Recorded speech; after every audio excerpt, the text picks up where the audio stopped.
ಈಗಾಗಲೇ ನಾವು ಈ ಬಿಸಿಲಿನ ತಾಪದ ಬಗ್ಗೆ ಬಿಸಿಲಿನ ಅಥವಾ ತಾಪ ಹೆಚ್ಚಾಗೋದ್ರಿಂದ ಈ ನಮ್ಮ ಜನರು ಈಗಾಗಲೇ ಒಂದು ವಯಸ್ಸಾದರು ಉದ್ಯೋಗ ವೇತನ ಇದ್ದವರು ಈಗಾಗಲೇ ಹೆಂಗೆ ಇಲ್ಲಿ ಕೆಲಸ ಮಾಡ್ಕೊಂಡು ಅವ್ರು ಹೊರಗೆ ಬರಬಾರ್ದು. ಈಗ ತಾಪ ಹೆಚ್ಚಾಗೋದ್ರಿಂದ ಈಗ ನಮ್ಮ ಕೆಲವೊಂದು ಈಗ ಮರಗಳನ್ನೆಲ್ಲ ಕಡೆ ಕತ್ತರಿಸಿ ನಾವೆಲ್ಲ ಎಲ್ಲ ಹೊರಗೆ ಹಾಕಿಬಿಡ್ತೀವಿ.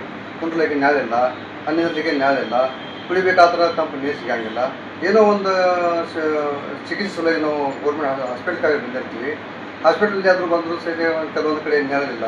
ಅದಕ್ಕೆ ಗೌರ್ಮೆಂಟ್ದವರು ಏನು ಮಾಡಬೇಕಂತ ಹೇಳ್ತಂದ್ರೆ ಒಂದು ಸರ್ಕಾರ ಇದ್ರ ಬಗ್ಗೆ ಒಂದು ಕ್ರಮ ತೊಗೊಂಡು ಅದಕ್ಕಾಗಿ ಒಂದು ಬಂದಂಥ ಒಂದು ಸಂತಿಗೆ ಒಂದು ಪೇಟೆಗೆ ಬಂದಂಥ ಒಂದು ವೃದ್ಧರಾಗಲಿ ಅಥವಾ ಒಂದು ಚಿಕಿತ್ಸೆ ಪಡೆಯುವಾಗ ಬಂದ ವೃದ್ಧರಾಗಲಿ ಇವರು ನಿಂದಿರುವಂಥ ಒಂದು ವ್ಯವಸ್ಥೆ ಏನು ಮಾಡಬೇಕಂದ್ರೆ ಬೀದಿಯಲ್ಲಿ ಒಂದು ಸ್ವಲ್ಪ ನೀರು ತಂಪಂತ ಇರುವಂಥ ಒಂದು ವ್ಯವಸ್ಥೆ ಮಾಡಬೇಕು.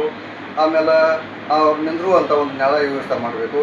ಆಮೇಲೆ ಅಂತ ಅವರಿಗೆ ಒಂದು ಸ್ವಲ್ಪ ಏನೋ ಪ್ರಾಬ್ಲಮ್ ಆಗಿರೋದ್ರಿಂದ ಅವ್ರಿಗೆ ಸ್ವಲ್ಪ ನಮ್ಮ ಮುನ್ಸಿಪಾಲ್ಟಿಯವರಾಗಲಿ ಅಥವಾ ನಮ್ಮ ಇನ್ನೂ ಕೆಲವೊಂದು ಡಿಪಾರ್ಟ್ಮೆಂಟ್ದವರಾಗಲಿ ಸ್ವಲ್ಪ ಅವ್ರ ಬಗ್ಗೆ ಕ್ರಮ ತೊಗೊಂಡ್ಕಂದ ಸ್ವಲ್ಪ ಅವ್ರು ಏನು ನಿಂತಿದ್ರೆ ಅಲ್ಲಿ ಇಲ್ಲಾಗಿದ್ರೆ ಎಲ್ಲೇ ನಿಲ್ಲಿಸ್ಬೇಕು.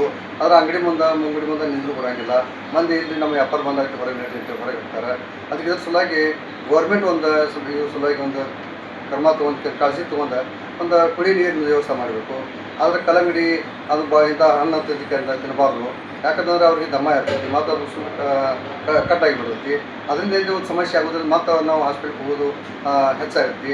ಆ ಹಾಸ್ಪಿಟ್ಲ್ಗೆ ಹೋಗೋ ಸಲುವಾಗಿ ಅಂತ ನಾವು ಏನು ಮಾಡಬೇಕು ಅಂತಂದ್ರೆ ನಾವು ಯಾವುದೋ ಒಂದು ಕಲ್ಲಂಗಡಿ ಆಗಲಿ ಒಂದು ಕೋಲ್ಡ್ ಇದು ಒಂದು ಏನೋ ಸಿಗ್ತಿರ್ತಾವೆ, ಒಂದು ಮಾಜಾ ಆಗಲಿ ಒಂದು ಸ್ಪ್ರೈಟ್ ಆಗಲಿ ಇಂಥ ಯಾವುವು ನಮ್ಮ ವಯಸ್ಸಾದವ್ರು ಕುಡಿಬಾರ್ದು. ಅದರಿಂದ ಕೆಲವೊಂದು ಸಂಭವಗಳನ್ನು ಬರ್ತಾವೆ.